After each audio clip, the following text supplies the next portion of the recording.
Welcome to crime stories, this is Meerab Zeeshan. Viewers, अक्सर औकात आपकी ऐसी ख्वाहिशात होती हैं जो पूरी नहीं हो पाती हैं, ख़ास तौर पर उस वक्त जब एक ख्वाहिश, एक ऐसी चीज़ जिसके बारे में आपने ज़िंदगी भर ख्वाहिश की हो, कोशिश की हो और वो बिल्कुल पूरे होने पर हो और वहाँ पर आकर आपके जो है खुदा ना खास्ता आपके साथ कोई हादसा पेश आ रहा है तो बहुत तकलीफ दे बात है। इसी वाले से एक वाक़या रिपोर्ट किया है फ़ाहद भट्टी ने। अस्सलाम वालेकुम फ़ाहद, कैसे हैं आप? वालेकुम अस्सलाम। फ़ाहद बताइएगा व्यूअर्स को क्या वाक़या पेश आया? चंद दिनों पहले एक वारदात हुई। लाहौर का एक इलाका है इकबाल टाउन। इलाका थाना इकबाल टाउन, उसमें एक एरिया है नजफ़ कॉलोनी। वहाँ के रिहायशी डॉक्टर फ़ारूक के साथ ये डकैती की वारदात हुई। डॉक्टर फ़ारूक का बेटा 4.5-5 लाख रुपए के रियाल चेंज करवा के मनी एक्सचेंज से उन वापस घर पहुँचा ही था उनका बेटा शुएब। 2 मोटरसाइकिल सवार डाकुओं ने, अब वो पता नहीं कहाँ से उसका पीछा कर रहे थे, मनी एक्सचेंज से उसके पीछे लगे या रास्ते में इनको कहीं इस चीज़ की मुखबरी हुई कि इसके पास कैश है। तो शुएब नाम का लड़का अपने घर की दहलीज पे बिल्कुल दरवाजे पे पहुंचा ही था कि दोनों मोटरसाइकिल सवार डाकुओं ने उसे यरगमाल बनाया और उससे वो रियाल छीनने की कोशिश की। उसने आगे से मुज़ाहमत की तो डाकुओं ने फायरिंग शुरू कर दी। एक फायर शुएब की टांग पे लगा जिसकी वजह से वो ज़ख्मी हो गया और चिल्लाना शुरू कर दिया उन्होंने। चिल्लाने की और फायरिंग की आवाज़ सुन के शुएब के वालिद डॉक्टर फ़ारूक घर से बाहर निकले, अपने बेटे को बचाने की कोशिश की। डाकुओं के साथ वो हाथापाई कर रहा था। अच्छा, ये ज़ख्मी होने के बावजूद? ज़ख्मी होने के बावजूद शुएब डाकुओं के साथ हाथापाई कर रहा था। ये मंज़र देखा उनके वालिद डॉक्टर फ़ारूक ने और अपने बेटे को बचाने की कोशिश की डाकुओं से।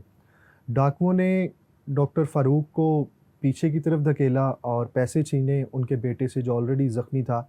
और डॉक्टर फ़ारूक जो है वो दोबारा जब डाकुओं की तरफ आए और पैसे वापस लेने की, छीनने की कोशिश की तो डाकुओं ने सीधा फायर किया जो उनकी छाती पे लगा और डॉक्टर फ़ारूक जो है वो मौका पर ही डेड हो गए। डॉक्टर फ़ारूक बेसिकली एक स्कूल टीचर थे जो स्कूल में पढ़ाते थे और जिस दिन ये वारदात हुई है उससे अगले दिन उन्होंने हज पे जाना था। उनको हज तो नसीब नहीं हुआ लेकिन उनको शहादत नसीब हो गई कि वो हज की अदायगी के लिए सारा साल या पता नहीं कितने अरसे से वो इस चीज़ का इंतज़ार कर रहे थे, क्या सेविंग थी उनके पास, लेकिन वो हज पे नहीं जा सके। उनका बेटा इस टाइम भी हॉस्पिटल में एडमिट है। उनका बेटा जो ज़ख्मी हुआ है वो बेसिकली यूनिवर्सिटी में वो असिस्टेंट प्रोफेसर है और पुलिस इसमें कार्रवाई कर रही है। मुकदमा दर्ज हुआ है, अभी तक कुछ क्लोज सर्किट फुटेजेस निकली हैं लेकिन अभी तक वो मुल्ज़म गिरफ्तार नहीं हो सके। इसके अलावा अगर देखें तो जमात इस्लामी की तरफ से इस केस से रिलेटेड बाकायदा तौर पे एक एहतजाजी मुजाहरा किया गया एसपी इकबाल टाउन के ऑफिस के बाहर। वहाँ पे काफ़ी नारेबाजी की गई लेकिन प्रेशराइज़ करने के बावजूद भी पुलिस उस तरीके से काम नहीं कर रही। वही रवायती कार्रवाई, तफ्तीश जारी है, क्लोज सर्किट फुटेजेस चेक कर रहे हैं और डाकुओं की शनाख्त का अमल जारी है। ये जो नॉर्मल तफ्तीश के मराहिल होते हैं ये सारी चीज़ें क्लियर की जा रही हैं लेकिन अभी तक वो मुल्ज़मान गिरफ़्तार नहीं हो सके। इसमें एक और चीज़ जो मैं यहाँ पे बताना चाहता हूँ कि रवां साल में अभी तक डकैती मुज़ाहमत पे 9 लोग डेड हो चुके हैं। बहुत अफसोस की बात है। ये फिगर बहुत ख़तरनाक है क्योंकि उसकी वजह यह है कि पहले हम लोग देखते थे कि पूरे साल में 3 लोग डेड हो गए डकैती मुज़ाहमत पे, 5 मैक्सिमम हो गए, लेकिन अभी साल आधा भी नहीं हुआ और 9 लोग डकैती मुज़ाहमत पे डेड हो गए। तादाद बहुत ज़्यादा बढ़ चुकी है और जो लोग इंजर्ड हुए हैं इसमें, जो डकैती मुज़ाहमत पे ज़ख्मी हुए हैं उनकी तादाद दर्जनों में है। लेकिन पुलिस की जानिब से नो डाउट के कार्रवाई तो की जा रही है डाकुओं के ख़िलाफ़। इस तरह जो स्नैचिंग करते हैं, वारदातें करते हैं, ख़ास तौर पे स्ट्रीट क्रिमिनल्स के अगेंस्ट पुलिस वारदातें ऐसे करने वाले जो लोग हैं उनके अगेंस्ट क्रैकडाउन तो बड़े पैमाने पे कर रही है। लेकिन अगर दूसरी तरफ हम लोग देखते हैं कि स्ट्रीट क्राइम को रोकने के लिए बनाई जाने वाली डॉल्फिन फोर्स को पेट्रोल ही नहीं बेहतर तरीके से दिया जाता तो वो पेट्रोलिंग किस तरह से करेंगे। ये 3-4 महीने पहले की बात है कि डॉल्फिन फोर्स को पेट्रोल ही नहीं था मिल रहा। कितने अफसोस की बात है। आप देखेंगे जो टीम हमारी हिफाजत के लिए है वो खुद अगर उसके पास एक चीज़ें मुयस्सर ही नहीं है, सोर्सेज ही नहीं है तो उन्होंने क्या अपनी ड्यूटी निभाई, क्या ड्यूटी करनी है। नो डाउट के निगरान सेटअप में पुलिस वेलफेयर के लिए बहुत अच्छे इकदाम किए गए गवर्नमेंट की तरफ से। पंजाब पुलिस में वेलफेयर के लिए ख़ास तौर पे बहुत अच्छे तरीके से काम किया गया है, लेकिन वेलफेयर अपनी जगह ठीक है। आप पुलिस वालों को फैसिलिटेट उतना कर दें कि जो उनकी ड्यूटी है एटलीस्ट वो बेहतर तरीके से करें। बिल्कुल सही आप बात उनको है। पेट्रोल नहीं दे रहे तो वो पेट्रोलिंग कैसे करेंगे? वो स्ट्रीट क्रिमिनल्स को कैसे पकड़ेंगे?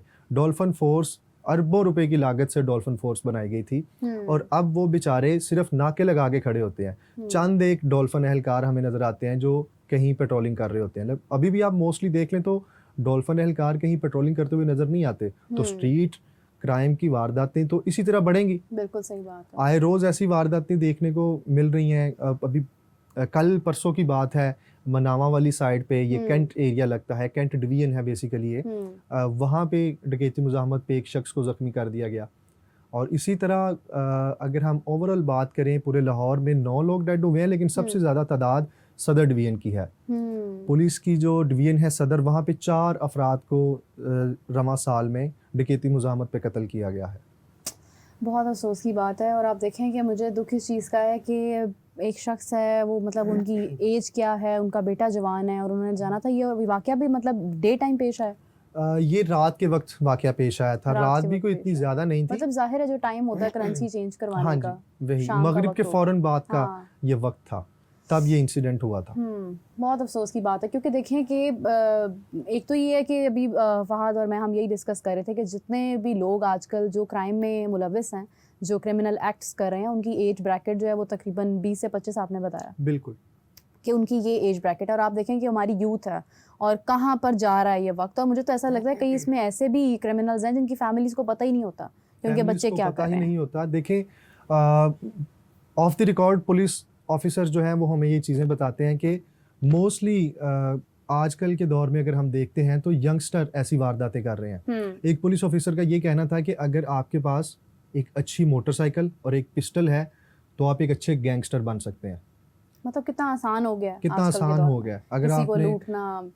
अगर आपने अच्छी मोटरसाइकिल रखी हुई है और आपके पास एक अच्छा पिस्टल है तो आप किसी को भी आसानी से लूट सकते हैं। और अगर रेशो देखी जाए तो स्ट्रीट क्रिमिनल्स की वारदातों में मोस्टली, बल्कि 90% से ज़्यादा ये यंगस्टर्स ही मुलविस हैं, क्योंकि क्लोज सर्किट फुटेजेस निकल आती हैं और जिनके साथ वारदात होती है, जब वो मुकदमा दर्ज करवाते हैं तो वो उसका हुलिया भी बयान करते हैं कि इस हुलिये के थे, उसका कद काट ये था, उसकी उम्र इतनी हो सकती है। तो 90% से ज़्यादा वारदातें लाहौर शहर में नौजवान ही कर रहे हैं। बहुत दुख की बात है। आप देखिए, जब आपकी एक एज होती है जिसमें आपने ग्रो करना है, आपने कुछ बनना है, पढ़ाई करनी है, आप मुस्तकबिल बन सकते हैं, वहाँ पर आपका दिमाग इस तरफ जा रहा है कि आप क्राइम की तरफ जा रहे हैं। आप जो है वो चीज़ों को छीनना आसान समझ रहे हैं, हासिल करने में मुश्किल पेश आती है। और इसमें कहीं ना कहीं गलती जो है वो अनएम्प्लॉयमेंट के हवाले से मैं बात करूँ कि बहुत ज़्यादा है कि हमने तालीम को मुश्किल कर दिया, हमने एम्प्लॉयमेंट को मुश्किल कर दिया, तो लोगों को ये रास्ता आसान लगने लगा। मतलब ज़ाहिर है जो डकैती कर रहे हैं वो भी किसी के बच्चे हैं, और क्या है, आपके पूरा घर तबाह हो जाता है इस तरह के फैसलों से। तो अल्लाह ताला उन्हें जन्नत नसीब करे। उनका हज नहीं था, जिस तरह का वाक़या पेश आया, मुझे ऐसा लगता है कि फहद मज़म्मत ना ही की जाए तो बेहतर है। बिल्कुल, अगर मज़म्मत ना ही की जाए तो बेहतर है। देखें, पैसा तो आप फिर कमा लेंगे, हाँ, लेकिन जान वापस नहीं आती, ये एक ही बार मिलती है आपको। और इसमें जितना हो सके अपनी सेफ्टी का ख्याल रखें, क्योंकि कोई भी मुल्ज़म जो आपको लूटने के लिए आया है, जो आपके साथ वारदात करने के लिए आया है, वो एक मनसूबाबंदी के तहत आया है। हाँ, उसने अपना टारगेट हासिल करना ही करना है। उसने आपसे जो चीज़ उसके टारगेट पे थी वो लेनी है, और वो उसके लिए कुछ भी करेगा। अब डॉक्टर फारूक के बेटे से उन्होंने पैसे छीनने थे, वो पैसे नहीं था दे रहा, मुज़ाहमत कर रहा था आगे से। पहले उन्होंने उसके बेटे को फायर मारा, जब बेटे को बचाने के लिए बाप बाहर आया तो फिर बाप को भी फायर मार दिया, और पैसे लेके वो लोग फरार हो गए। उन्हें पैसों से मतलब है, उन्हें आपकी जान से क्या लगे।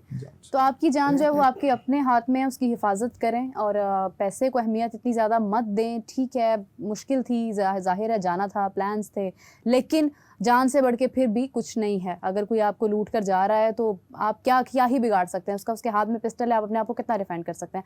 फहद, आपका बहुत शुक्रिया। ये कहानी शेयर करना बहुत ज़रूरी थी उन तमाम लोगों के लिए जो ये समझते हैं कि हम लोग शायद मुकाबला कर लेंगे डकैतों का, तो हम उसके ऊपर देखिए पैसे आपके रिकवर भी हो जाते हैं समटाइम्स। अगर नहीं भी होते हैं तो ठीक है, आपकी जान से बढ़कर वो नहीं है। मुझे इजाज़त दीजिए नाज़रीन, आपसे मुलाकात होती है नेक्स्ट एपिसोड में। तब तक के लिए अल्लाह हाफ़िज़।